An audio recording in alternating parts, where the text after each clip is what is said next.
Man, August is such a fun month for music. We got a Useless Texas album, a bad Chris Young record, and possibly the worst album of all time. But hey, we got a Sturgill record coming up, so that's something to look forward to. So what do we have to go through this week? Oh, okay, I can work with this. Yeah, sure.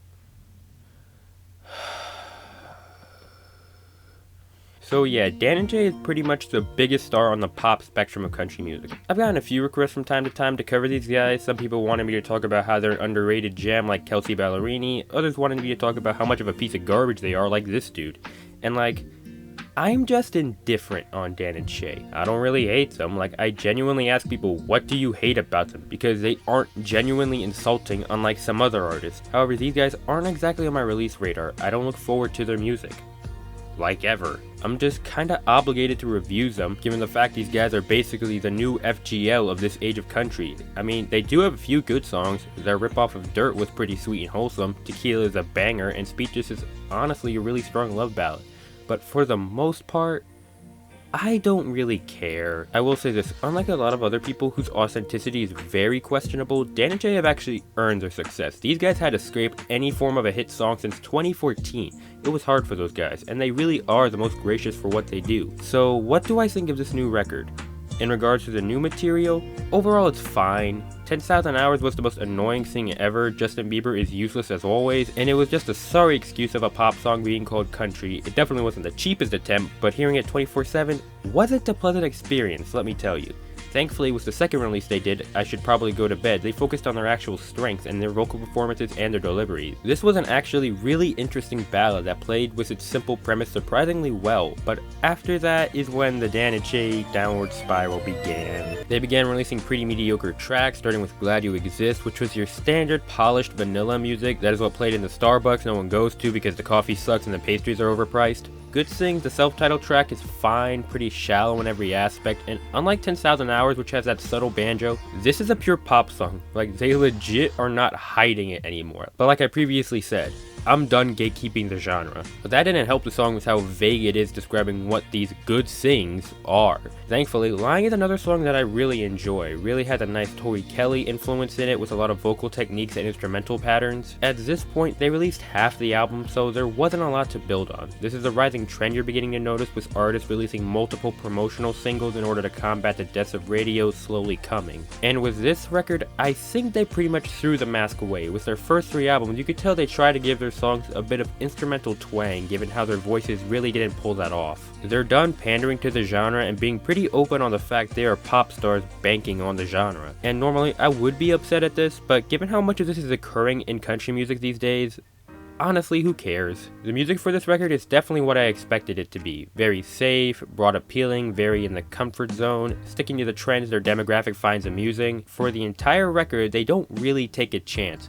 For all these pop sounds you're doing and trying to call it country music, I think willingness to experiment may actually work in your favor. Similar to albums such as Gaslighter by the Dixie Chicks, I may have a few problems with some of the choices made on here, but I definitely respect them more than I actually like them. This is not the case with this record. For the most part of this record, while a different direction of their last album sticks to the conformities of Christian pop instrumentals and production, very polished and too smooth for its own good. For example, in the song Irresponsible, they have a violin accompaniment in the background and it feels too filtered and muted as they can't allow a legitimate instrument to breathe properly, it must be strangled. The same applies to the banjo in 10,000 Hours. In regards to the new material, it falls into the same predictable subject matter one would find in a sim project such as this. Steal My Love is all about saying this girl is so beautiful that no one will take his eyes away from her. Honestly, a song about a temptress and your struggle within is a much more compelling story, and Hamilton provides that with Say No to This, which is fantastic. The next track, entitled You, is how he has you, or only her, and all he needs is this girl. I've said in the past, songs that deal with admiration in detailed ways are my favorite love songs. So this isn't exactly what I'm looking for. Body Language, while not a good song, is a vast improvement over the gag reflux that is Body Language by Blake Shelton. Given to You is probably the most interesting song on this record. It really reminds me of the work of Jack Antonoff in the production, while vocally it seems the duo draws a lot of influence from artists such as The Weeknd. And while the song itself isn't interesting as per usual in its writing, it does manage to be quite an engaging track.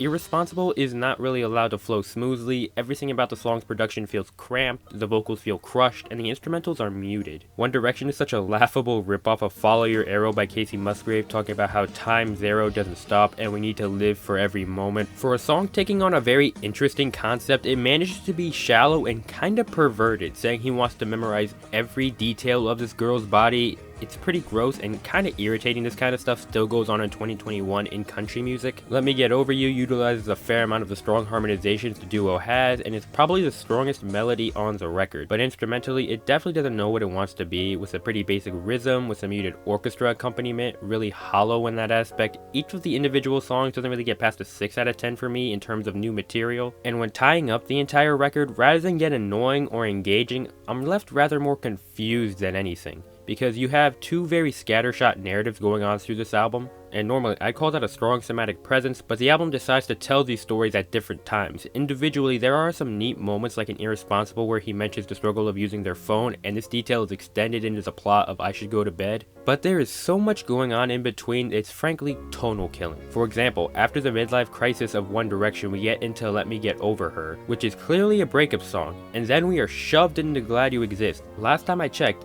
that isn't how you write a strong thematic record. I can't take these two different stories. Pick one. Pick one. And even when you put the songs in the correct order, it's not like you're getting something much better. Most stories on this album are predictable, formulaic, and overall not worth revisiting. I will say in terms of the melodies and harmonies on this record, they are for the most part pretty impressive. They have a nice chemistry together, and frankly one of the strongest vocal duos in all of country music, regardless of the quality of their music overall. Songs like Lying and I Should Probably Go to Bed show that and express it extremely well. But that itself becomes its own weakness when you realize all the worthwhile tracks were released in advance, in some cases months in advance. Lyrically, I don't have much of an actual investment. Even in the better tracks of this record, they just don't stand out at all compared to the best of the mainstream. It's really basic, predictable in how they express their emotions and feelings, not really offering for anything truly thought-provoking or engaging personally. Production-wise as a whole, this isn't my thing. Like I said previously, Dan and Shay doesn't really have their own sonic identity. They feel the need to play the roles of much more talented, successful, and frankly, better artists. Most moments on here are either overproduced or underproduced, and they can never find that sweet spot of just right where most of these songs, with some minor tweaks in the technical sphere, would actually be quite pleasing on the ears. But instead, it's very trend-chasing, poorly developed, and all in all, just boring, which is kinda worse than being the worst album imaginable. Like I said about my feelings on Dan and Shay themselves, I am very indifferent on this album. I don't hate it, I don't love it, and apart from I Should Probably Go to Bed and Lying, I truly have no intention of revisiting this album pretty much ever. Rating wise, I'm feeling a strong 5 out of 10 on Good Things by Dan and Shay. Thank you, and good night.